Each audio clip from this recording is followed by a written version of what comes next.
Kemenangan pertama ditorehkan timnas Indonesia setelah semalam ini mengalahkan Arab Saudi di lanjutan kualifikasi Piala Dunia tahun 2026. Kalau sebelum match saya sudah berbincang dengan Bung Binder, saya kembali mau panggil lagi Bung Binder untuk ngobrol-ngobrol soal pertandingan kemarin. Bung Binder, selamat malam. Selamat malam, Glenn. Bung Binder, malam saya nggak jadi telepon waktu live reaction, jadi gantinya saya Zoom ya kali ini ya. Siap, siap. Bung Winder, ketika kita berbicara sebelum pertandingan kemarin, after lawan Jepang dan juga sebelum Arab Saudi, salah satu highlight yang ditekankan Bung Winder itu adalah soal game plan dan juga taktik. Nah, pertanyaan yang sama saya akan nanyakan ke Anda, apakah game plan dan juga taktik Sintayong semalam ini terlihat? Jelas terlihat. Kenapa saya katakan jelas terlihat? Karena kan jumlah kesalahan dari para pemain kita kan sangat sedikit ya. Kalau saya hitung, jika saya tidak salah, jumlah kesalahannya itu yang dilakukan hanya dua. Yang pertama pada saat Tom Hay kehilangan bola ya, tapi kemudian bisa dihalau dari lini pertahanan ke depan tercipta gol bagi Indonesia ya, gol pertama dari Marcelino. Dan kesalahan kedua dari Nathan pada saat dia masuk kehilangan bola. Kemudian ada Hmm. pelanggaran itu. Dan Saudi dapat free kick. Tapi terlepas dari itu, saya melihat chemistry di antara para pemain itu terbentuk. Kenapa saya katakan seperti itu? Karena kita lihat pada saat bertahan, para pemain kita itu tidak memberikan ruang yang terlalu banyak bagi para pemain Saudi untuk bisa masuk ke jantung pertahanan kita. Kalau para pemain Saudi bisa masuk ke lini tengah, ya memang mereka bisa. Tapi mereka hanya lebih banyak passing, tapi mereka sulit untuk bisa create chances yang berbahaya. Jadi kalau saya kritisi sebelumnya yang namanya itu pola permainan atau konsep permainan yang tidak terlihat di pertandingan lawan Jepang, maka di pertandingan lawan Arab Saudi ini beda total. Kelihatan sekali para pemain disiplin untuk menjaga wilayahnya, untuk bertahan, tapi bermain yang namanya sepak bola reaktif. Hmm. Jadi pada saat mereka menguasai bola, mereka akan cepat mengubah bertahan itu ke menyerang. Artinya mengandalkan yang namanya kita semua tahu counter attack. Hmm.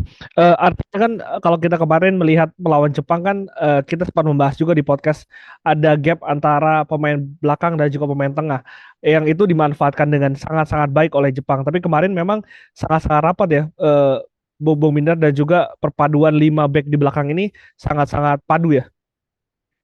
Ya, sangat padu karena jarak di antara para pemain itu tidak jauh. Jadi saya berikan contoh ya, jarak antara Sandy Walsh dengan pemain yang berada di depannya, apakah itu Marcelino, Ragnar, atau juga Sraik itu dekat. Sehingga pada saat timnas kita membangun yang namanya itu transisi, ya lebih akurat transisinya. Ya. Bisalah membuka pertahanan dari Arab Saudi. Kemudian Tom Hay pada saat mendapatkan bola, dia tampak lebih leluasa untuk bisa memberikan bola ke depan. Artinya tidak banyak tekanan yang diberikan kepada Tom Hay oleh para pemain dari Arab Saudi karena jarak dia dengan Ivar Jenner juga tidak jauh. Hmm. Bahkan Ivar Jenner itu seperti memproteksi Tom Hay Hmm. agar dia tidak mendapatkan banyak gangguan. Walaupun secara keseluruhan Tom Hay hanya bisa memberikan 3 sampai 4 umpan kunci. Hmm. Tapi ya itu termasuk efektif juga karena memang peran dia adalah untuk membagi bola, bukan untuk filter serangan. Tapi filter serangan itu dilakukan oleh Ivar yang jaraknya juga tidak jauh dari lini pertahanan yang diisi oleh J. Itses, Rizky Ridho, dan juga Justin Hubner. Jadi memang para pemain kita tidak memberikan ruang kepada para pemain Saudi dekat kotak penalti. Maka itu jumlah peluang dari Arab Saudi itu kan sangat sedikit dengan Ya. persentase ball possession yang mereka punya. Kalau tidak salah, ball possession kita itu di bawah 30%. Tapi peluang kita yang berbahaya itu lebih banyak daripada peluang Arab Saudi yang berbahaya. Peluang timnas kita itu yang berbahaya atau on target itu 5. Hmm. Peluang on target dari Arab Saudi itu cuma 3. 2 diantaranya mereka ciptakan dari luar kotak penalti. Yang satu bentuk tiang gawang ya. Ya, betul. Hmm. Bung Binder kalau tadi dikatakan bahwa ada transisi di situ dan juga dari 5 peluang emas. Ini kalau saya catat kan 3 peluangnya ini berasal dari long ball yang ditaruh oleh lini pertahanan kita ke belakang dari lini pertahanan dari Arab Saudi dan juga berhasil dimanfaatkan gitu, Bung. Ini memang menjadi skema dan juga taktik dari Sintayong yang akhirnya berhasil di Arab Saudi ini. Mungkin kita lupa ya bahwa Shin Taeyong itu pada saat melatih Korea Selatan itu memang memakai konsep seperti ini, yaitu bertahan secara kompak, artinya bermain kompak football strategi, bertahan ya, padat di tengah, rapat di belakang, tapi transisinya itu harus cepat. Dia Hmm, pakai itu di Korea Selatan, kemudian dia pakai lagi pada saat dia melatih timnas Indonesia kan, yang di Piala AFF tuh pertama kali pengalaman dia melatih Indonesia di Piala AFF sampai ke final kan, betul. sampai ketemu Thailand, oke lah kita kalah di final. Tapi memang inilah konsep dari Shin Taeyong yang tidak akan bisa dia rubah karena yang namanya pelatih itu punya sebuah konsep permainan. Oke. Tinggal bagaimana para pemain itu bisa memahaminya. Nah, caranya untuk memahami adalah mereka harus disiplin menjalankannya dan mereka harus tahu peran mereka di atas lapangan. Contoh Sandy Walsh, peran dia sebetulnya apa? Mungkin kita akan mengira peran dari Sandy Walsh itu untuk bertahan. Karena kan konsepnya adalah sepak bola reaktif, tapi ternyata kan enggak. Sandy Walsh lebih banyak melakukan pergerakan ofensif. Hmm, Tapi yang bertahan itu ada pemain seperti Ivar Jenner yang untuk menutup ruang yang terbuka pada saat Sandy Walsh itu ke depan. Sama juga seperti Verdong. Dia tidak selalu defensif, dia ofensif juga. Karena itu berkat dia gol kedua. betul. Ya kan? Sandy Walsh bisa memberikan dua umpan kunci juga. Jadi memang terlihat konsep dari Sintayong dia pakai terus, cuma kali ini terlihat formasinya memang berubah terus sepanjang jalannya pertandingan. Mulai dari 3-4-3 menjadi 3-4-2-1, menjadi 3-5-2, menjadi 5-3-2, jadi lebih adaptif. Tapi konsepnya itu tetap bertahan, nggak ada perubahan dalam konsep permainan. Maka itu saya Hmm. harapkan netizen kita juga bisa memahami bahwa inilah konsep permainan dari sang pelatih Sintayong. Karena pelatih-pelatih top di dunia juga semuanya punya yang namanya konsep permainan. Tidak mungkin Jurgen Klopp akan diminta mengubah konsepnya. Tidak mungkin juga Pep Guardiola akan diminta jangan main lagi possession football. Tidak mungkin. Tinggal bagaimana mereka bisa membuat sedikit perubahan dengan memainkan pemain yang berbeda. Contohnya di pertandingan lawan Arab Saudi yang membedakan permainan Indonesia adalah Marcelino Ferdinand. Ya kan? Bukan saja dia berhasil mencetak dua gol, dia mendapatkan juga satu lagi umpan yang berbahaya atau peluang yang berbahaya. Jadi konsep itu tetap dipertahankan oleh Sintayong, tapi dia ada memainkan pemain lain yang bisa mengganggu para pemain di lini pertahanan yang menjadi pembeda di pertandingan tersebut.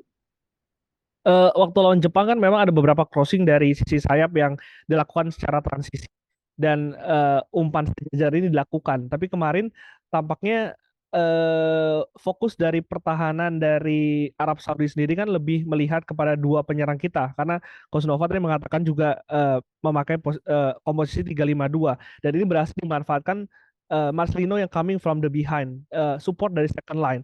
Ini juga menjadi catatan dari Bung Binder. Kalau saya melihat sih Marcelino ini sebetulnya bermain sebagai striker palsu ya. Kenapa dia bermain sebagai striker palsu? Karena jika kita perhatikan dia lebih banyak mendapatkan ruang. Artinya memang meskipun Marcelino ini bermain sedikit ke belakang, tapi sebetulnya peran dia adalah untuk memanfaatkan peluang jika dia dapat. Maka itu dia paling banyak yang mendapatkan peluang di pertandingan ini kan. Tiga Bahkan dari menit peluang. satu ya. Hmm. Ya, tiga peluang dan ada satu lagi sebetulnya yang dia sundul tapi bisa diblok oleh pemain dari Arab Saudi. Jadi sebetulnya total peluang dia itu 4, 3 on target, 2 gol. Jadi memang pemain ini ditaruh sebagai pemain yang akan tiba-tiba muncul sebagai striker palsu karena strike tidak pernah mendapatkan bola di dalam kotak penalti. Dia Hmm. hanya bergerak tanpa bola, sama juga dengan Ragnar. Tapi Ragnar dan Strike mendukung pergerakan dari Marcelino. Maka itu seperti yang tadi saya katakan, formasi ini berubah terus sepanjang jalannya pertandingan. Karena Glenn yang namanya formasi itu tidak pernah baku dalam Hmm. sebuah pertandingan, pasti berubah. Tergantung kan mau menyerang, mau bertahan, pasti ada berubah juga. Mau memainkan tempo, mungkin lebih banyak pemain di tengah. Mau main umpan-umpan kombinasi, mungkin lebih banyak pemain yang maju ke depan gitu. Tapi yang penting cara bermainnya benar. Ada konsep, padatkan lini tengah. Kita tidak pernah melihat sebelumnya para pemain timnas kita memadatkan lini tengah dan bisa cepat bertransisi. Kecuali di pertandingan pertama juga lawan Arab Saudi di babak pertama. Hmm. Itu bagus kan? Mereka nutup di tengah, mereka transisi cepat. Itu juga yang mereka mainkan. Cuma bedanya di pertandingan kedua lawan Arab Saudi ini stabil selama Hmm. 90 menit. Hmm. Yang berbeda juga selain dari yang formasi tim nasional Indonesia di bawah Coach Sintayong Ya, adalah di kolom komentar Liputan 6 Sport, Bung Minder. oke, Karena oke, untuk pertama kalinya ketika kita kemarin bicara di podcast, itu banyak sekali komentar yang mengatakan stay out di sana. Ini ya. pertama kali saya lihat selama saya memantau Sintayong dari 2020. Tapi pada hari ini tampak komen itu sudah tidak ada. Bung Binder, ada tanggapan soal ini? Kalau di kolom komentar saya yang adanya itu Bung Binder out. Oh, Bung Binder out. Kenapa tuh? Ya netizen kita kan biasa kan bercanda, ya kan. Ya, Artinya kan netizen kita ini memang mengikuti arus. Pada saat timnas kita menang, ya mereka merasa puas, mereka senang, kemudian ya mereka tidak akanlah berkomentar secara negatif. Tapi pada saat imbang, apalagi kalah, kemudian langsung menyerang pelatih, menyerang pemain. Jadi ya seharusnya netizen kita lebih paham ya bahwa yang namanya sebuah tim itu kan tidak mungkin menang terus. Akan ada saatnya mereka imbang ataupun kalah, tapi yes, tugas kita semua adalah untuk mendukung timnas kita dan kita harapkan yang terbaik. Jadi pada saat memang begitu banyak yang mengkritik Sintayong, begitu banyak yang menghina sampai menghujat dia, karena saya juga membaca komentar-komentar tersebut di akun IG dari Sintayong ya, di kolom hmm, komentarnya ya, saya membaca juga, dan jujur saya sedih, karena kan ya kita tahu Sintayong ini kan melatih timnas Indonesia. Jadi saya dalam hal ini bukan ingin membela Sintayong ya, tapi saya mengatakan fakta ya. ya, Glenn juga tentunya tahu ya track recordnya bahwa Sintayong kan melatih timnas Indonesia pada saat timnas kita ini kan lagi terpuruk ya. Pada saat itu kan di babak kualifikasi Piala Dunia sebelumnya kan. Dia betul, datang, dia masuk, dia coba untuk membuat sebuah perubahan. Jadi ya jika memang ada fluktuasi ya dalam performa timnas, ya saya pikir itu hal yang wajar. Cuma kan yang membuat kita semua kecewa yang pertama adalah eksperimen lawan China, yes, ya kan? Kemudian lawan Jepang yang tidak terlihat sebuah rencana permainan karena para pemain tidak bisa kompak di atas lapangan. Itu yang membuat kita kecewa dan itu hal yang wajar kalau kita ya, mengkritik, tapi ya sebaiknya netizen kita juga jangan menghina sampai menghujat atau juga melakukan yang namanya character assassination. hmm, Karena kan banyak sekali mulai yang mengatakan Sintayong keras kepala lah, Sintayong tidak mau mengubah formasinya, tidak mau mengubah konsepnya. Kan itu adalah tugas dari seorang pelatih. Dia sudah tahu apa yang perlu dia lakukan. Bahwasannya tidak berjalan dengan baik, dia akan coba lagi di match selanjutnya. Tapi untuk formasi, game plan, atau pemilihan pemain, kita boleh kritik, tapi kita tidak boleh menghakimi juga seorang pelatih, siapapun pelatih itu. Dan pelatih pelatih lainnya juga paham, karena saya juga mengikuti perkembangan di media digital dan juga di sosial media, pelatih-pelatih lain juga memahami, pelatih kita yang lain memahami kondisi dari Sintayong, dan sebagai sesama pelatih juga mereka memahami tidak mudah,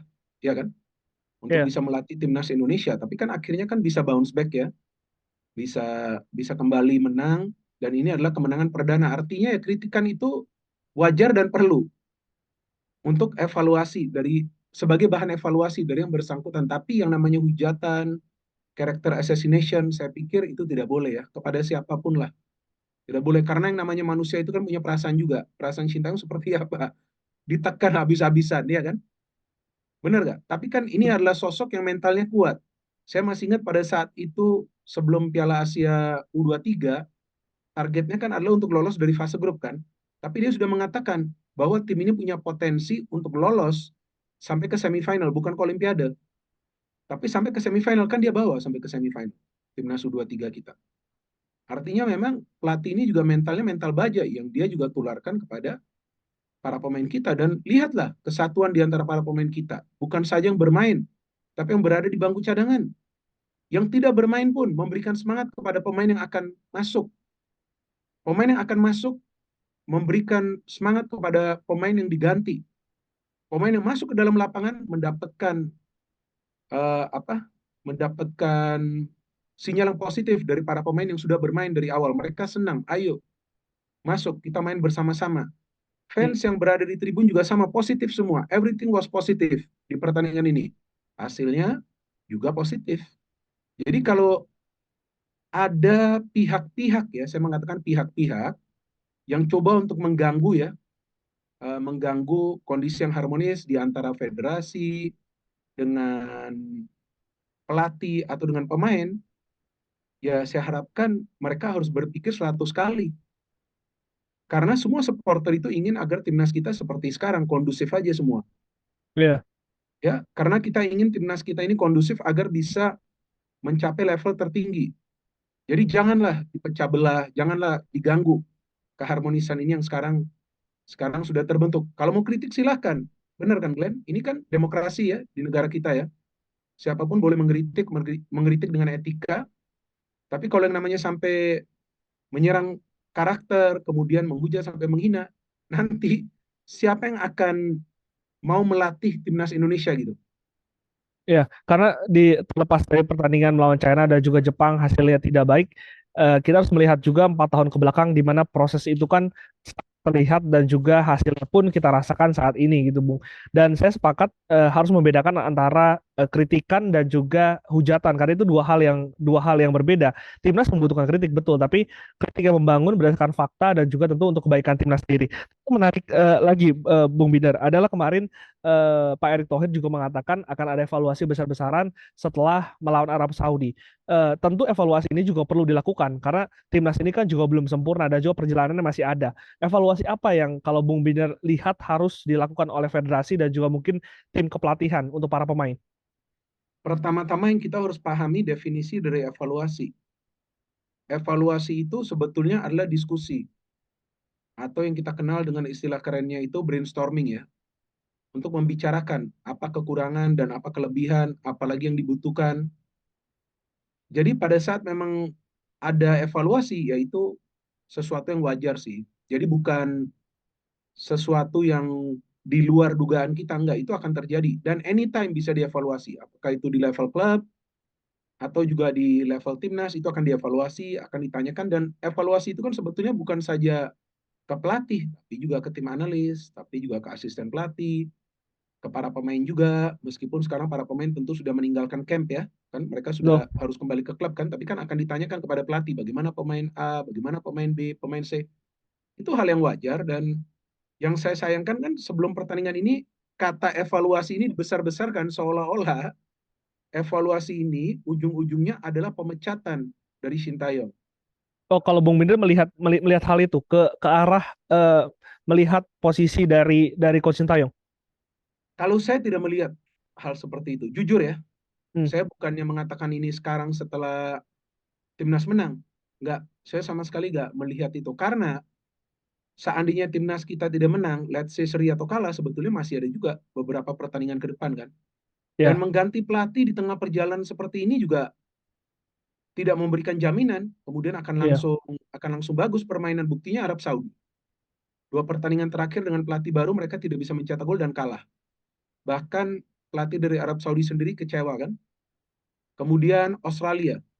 Australia juga susah payah imbang lawan Bahrain. Padahal sebetulnya dari segi kekuatan, Australia itu jauh di atas Bahrain. Ya. Tapi mereka struggle untuk dapat hasil imbang. Sebelumnya mereka struggle juga lawan Arab Saudi. Jadi pergantian pelatih itu sebetulnya bukanlah sebuah solusi. Tapi ya tetap itu adalah tugasnya dari Dinamika ya. federasi. Hmm, Tugasnya dari federasi itu kan, apakah perpanjang kontrak atau juga mengevaluasi sampai juga memecat pelatih, itu adalah tugas dari federasi, bukan netizen, dan tentunya bukan juga pengamat. Ya kan? Pengamat kan hanya bisa memberikan penjelasan. Betul kan? hmm, Pengamat itu hmm. memberikan penjelasan, point of view-nya, dan itu wajar, atau memberikan kritikan. Tapi yang memutuskan itu adalah federasi, karena yang mengontrak Sintayong adalah federasi. Nah, seperti apa perjanjiannya pada saat dikontrakkan?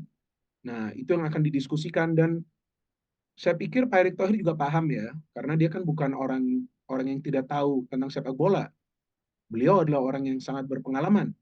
Ya kan, pernah juga menjadi pemilik dari Inter Milan. Jadi saya pikir Erick Thohir juga memahami apa yang perlu dilakukan, dan kita serahkan saja kepada Ketua Umum PSSI Pak Erick Thohir yang memang ya secara jujur saya melihat melakukan perubahan yang sudah kelihatan, dan kita harapkan akan terus berjalan on the right track seperti ini, dan ini adalah saatnya kita mendukung dan percaya kepada federasi, kepada pelatih, kepada para pemain. Contohnya Marcelino tiba-tiba bisa menemukan performanya, mencetak brace setelah sebelumnya dia dikritik habis-habisan tapi mental dia kuat.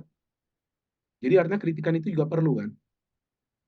Nah, Artinya dengan hasil ini dan juga kemarin ada dinamika jeda antara Jepang dan juga Arab Saudi. Memang Sintayong ini masih layak ya untuk diberikan kesempatan ke depannya, Bung Minder. saya pikir sangat layak ya sejauh ini ya. Karena untuk bisa menang lawan Arab Saudi juga bukanlah perkara mudah. Buktinya Australia aja tidak bisa menang. Bahkan secara permainan Australia tidak bermain sebaik timnas kita. Ya, Ya kan, nggak banyak peluang yang bisa mereka ciptakan.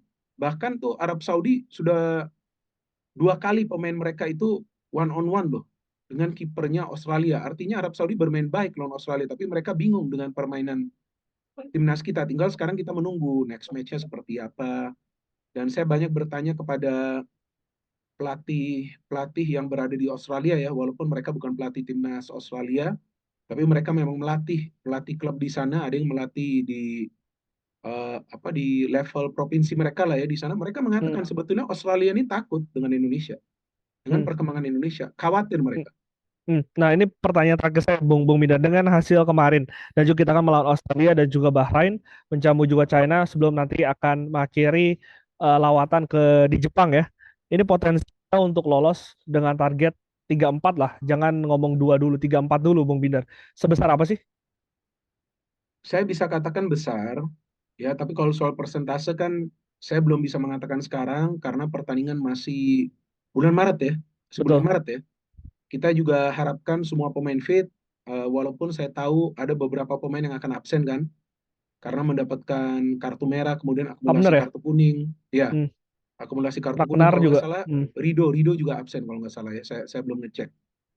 Nah, jadi ya nanti kita lihat pemain-pemain mana yang siap untuk membela timnas Indonesia. Tapi kalau bicara soal optimis, ya saya kan dari awal sudah optimis bahwa tim ini punya peluang. Walaupun peluang itu tipis, tapi peluang itu ada. Dan Ya, bagaimana caranya mempertahankan peluang itu kita semua kita yang merupakan supporter, kita semua harus bersatu dan sabar. Karena yang namanya kesabaran itu biasa buahnya manis. Awalnya kita dapat pil pahit, gak masalah. Kita kalah lawan China, kita kecewa, kita sedih. Kita lawan Jepang, kita kalah telak, kita kecewa, kita sedih. Lawan Bahrain, seharusnya kita menang, kita sedih, kita marah. Tapi sekarang timnas kita menunjukkan bahwa kalau mainnya benar, konsepnya benar, mengurangi jumlah kesalahan, kita bisa menang dengan cara yang fantastis kan. Ini kan sekarang nama Indonesia, Glenn. Saya dari pagi itu sibuk menjawab HP saya karena banyak sekali hmm, yang telepon dari luar negeri. Kaget mereka, bukan mau mewawancarai saya, tapi kawan-kawan saya. Mereka ini kaget Indonesia bisa mengalahkan Arab Saudi tanpa kemasukan gol dan bermain dengan cara yang luar benar. biasa. Cara Hmm, yang benar, artinya cara yang benar tahu bahwa jangan kasih ruang kepada para pemain mereka karena pemain mereka skill individunya tinggi. Apa serang ke pertahanan mereka dengan transisi karena mereka selalu kurang jumlah pemain pada saat kita transisi, betul kan? Sekarang hmm, tadi saya katakan timnas kita menciptakan 5 peluang yang berbahaya, which is all on target, right? Benar kan? betul, 3 diantaranya kita ciptakan peluang itu dari proses counter attack. Artinya konsepnya sudah benar, defend and counter. Tapi kita padatkan lini tengah kita, maka itu kita unggul jumlah pemain di tengah, dan pada saat kita menyerang, kita unggul jumlah pemain di area pertahanan tim lawan. That's why kita bisa mencetak 2 gol dan 2 gol yang bukan berbau keberuntungan. betul, setuju. Dan ini juga tentunya bisa menjadi pembelajaran untuk timnas kita ya, Bung, karena ini pertama kali kita di level ini dengan compete yang setinggi ini, dan ini juga apapun hasilnya, timnas juga harus belajar dan juga untuk para fans ini harus bijak ya tadi ya, mengkritik tetap harus, tapi tentu membedakan kritik dan juga hujatan. Bung Binder Singh, terima kasih banyak sudah berbincang dengan Liputan Sport. Kita nanti podcast lagi ya, Bung, Siap. menjelang timnas Oke. bermain lagi. Terima kasih, Bung. Sehat-sehat. Ya, terima kasih Glenn.